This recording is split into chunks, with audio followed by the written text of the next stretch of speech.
Hey, what's up, guys? Blacklisted here with Kyle and Amanda. We're gonna talk over 22.2A and B, so two-part workout this week.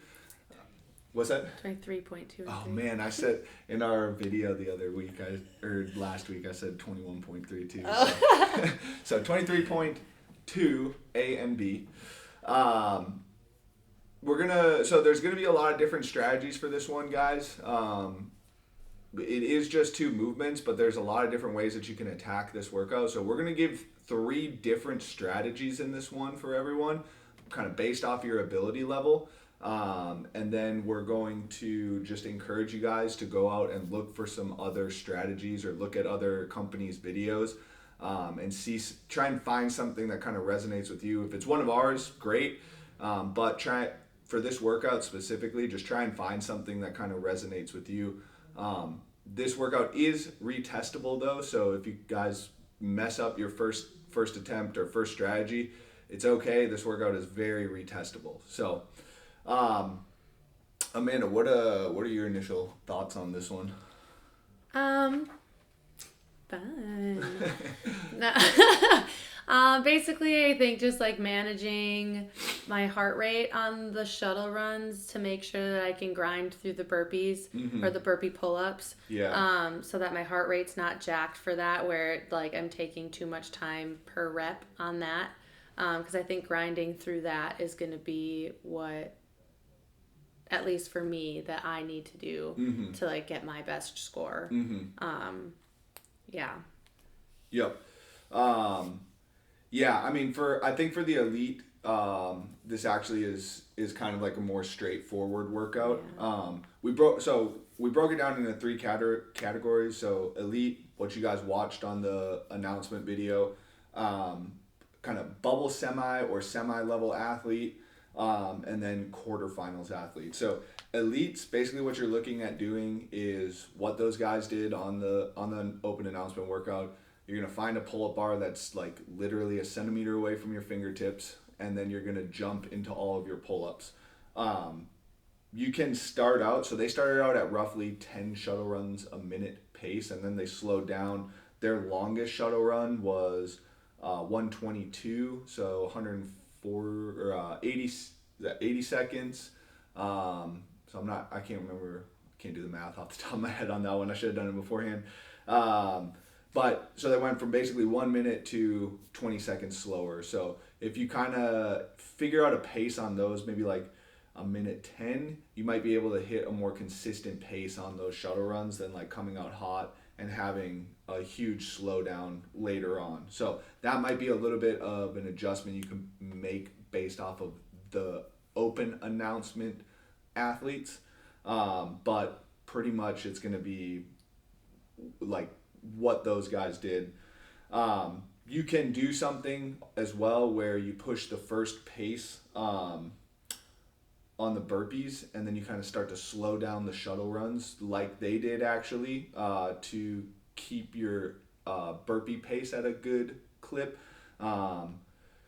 That's also something you can do. They stayed about 4 seconds of burpee until the end. Vellner started to slow down a little bit. Roman actually stayed at about 4 seconds of burpee pull up throughout the entire workout. So bubble semis, what we're going to have you guys try and do is start jumping, but when you get fatigued, switch to a kip. I think the strict volume as it starts to progress is going to start to get to the point where you're a little bit worn out. So you're probably at some point going to have to switch to more of a kip pull-up. You could probably start off each set with the start out strict, and then go down into kipping. You'll get a little bit recovered as you go through those shuttle runs. But at some point in time, you're probably going to have to switch to a kip. I don't know, what are your thoughts on that? Are you kind of worried about that at all, or?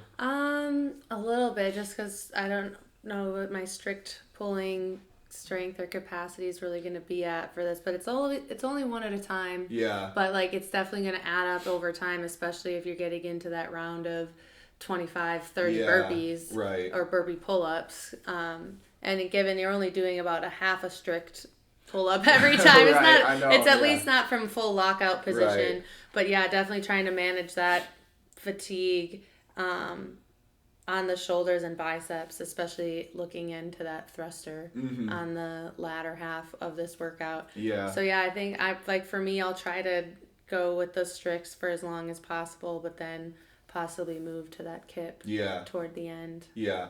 Yeah, I think if you can keep it strict, you'll be at about 5 seconds a burpee. I think ladies will be a little bit slower on their burpees, so they'll be about, I think, probably 5 seconds a burpee if you can keep it strict. I think once you go to the kipping, it'll just add half a second to a second onto the rep. But I also think you can probably drop and get down into your burpee a little bit quicker if you are doing the kipping. Yeah. So there's a little bit of a trade-off there. Yeah. Like you said, I feel like it's just about managing those and like just continuing to keep moving. Yeah. And not ending up like do your burpee and then just like stare at the pull-up bar. Resting hands and knees because you try something smoked. Like just have to figure out what's going to keep you moving on those without. I think that's like the biggest thing with this. Yeah, for sure. Like there should be no real like rest anywhere. Yes, yeah. You should be able to like know a pace, and even if it's you pace adjust in the middle of the workout, that's fine too. Yeah, but it's like you're constantly moving. Yeah. For the bubble semi, or like kind of semi-final athlete, I think it's also okay to switch up your grip as well if you want to go like a supinated or a mixed at points in time. Just because you're going to get a lot of fatigue on that shoulder flexion, which is going to start playing into the thruster a little bit more. So if you kind of change up like every 5 reps or something like that, what grip you're using, it'll honestly, I think it'll save some of the fatigue of the latter rounds. Like if you switch your strict grip to more of a supinated grip versus a pronated grip, you'll get some extra, maybe couple reps, because now the biceps are taking over versus the lats. So some of that might come into play. You guys can test it out ahead of time. It also is kind of like a technique thing where like being able to jump up both ways and grab the bar efficiently is something that comes into play there. So possibly mixing up that grip, even going like a mixed grip, pronated one, supinated the other hand, switching that might be an option, especially to keep your strict going longer. That's for more of like kind of bubble semi-athlete. Elites can probably get into that, but they'll probably have good enough muscular endurance to stay kind of pronated grip the whole time. For bubble quarterfinals athletes, kip the pull-ups the entire time. Keep a steady pace on those. You guys can push the shuttle runs a little bit more because your workout is going to be a little bit more of keeping a consistent pace on the burpees and not letting those slow down. Bubble semis, 5 to 6 seconds of burpee is what we're trying to do. Quarterfinals, I think 7 to 8, maybe even 9 seconds of burpee is okay because that'll keep you consistent through the workout. You guys can also play around with your mixed grip as well. So our calculations were a little bit off last week. It was an anomaly workout. We're going to try them again this week. The 10% for the guys that demoed was a 122. So probably anywhere from a 120 to a 125 is going to be that top 10%. Ladies, you're probably looking at a 115 to 120. But based off of the scorecard, you're probably looking at somewhere around the 5th round is going to be around that 10%. The two individuals that did the workout beforehand were, I think it was like 100 and 101 reps or 102 reps. So it's going to be a little bit more than that. That would have been into starting, I think, the 25 burpee pull-ups. So, 20 extra reps on that is a good 90 seconds ahead of what their pace is. So probably looking at that somewhere in that 5th round is what you guys will be shooting for top 10%.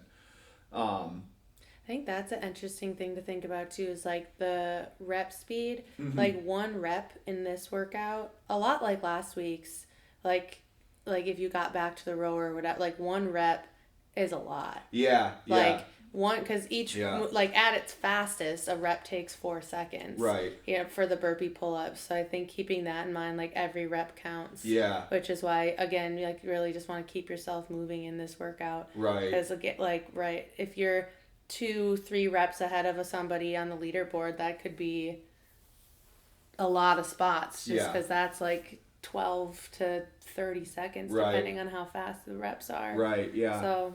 And if you guys can finish on the burpee pull-ups, similar to finishing on the rower last week, like the rower counts calories a lot faster than doing a muscle up.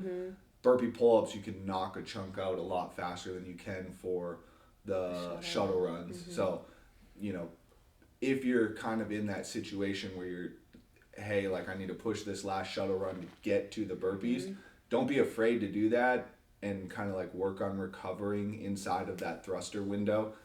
Just because it is going to be more advantageous to get reps in on the burpees than kind of slog through the shuttle run and just kind of to go a little bit harder on the thruster. Yeah.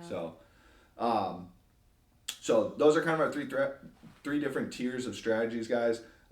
Just a couple reminders. Legs on the thrusters. You can vary that burpee technique if you're starting to get tired in one way or another. Go to a jump up, go to a step up. Those guys did step ups the whole time. If one side's starting to get more tired than the other, switch legs, obviously. But you can, a lot of burpee variants in this one. Mix the grip up if you need to.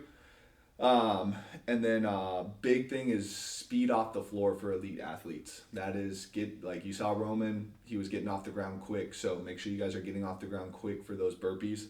And don't feel sorry for yourself in this workout. It is a grind of a workout. Yeah. So like Amanda said earlier, find that pace, pick that pace, and just steady throughout this entire 15 minutes.